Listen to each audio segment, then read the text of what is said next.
What wildlife control credentials do you have that make you the best choice for the homeowner? My credentials include uh, training from National Wildlife Control Operators Association, bat standards, ridge guard, bird barrier, shooting in sensitive environments, y- i-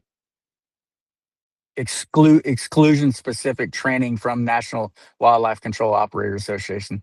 So that's what puts me ahead of the other companies that are not taking an initiative to better themselves and doing it the national standard methods.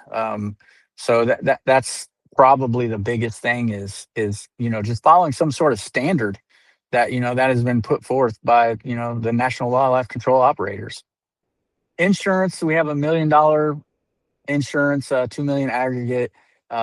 We have a workman's comp insurance for employees, so everything is covered.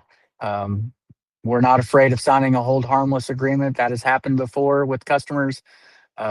I personally don't find a problem with that because there's a lot of companies that aren't insured, and if you don't ever ask, you don't know until it's too late. So we definitely are insured workman's comp to take care of all emergencies.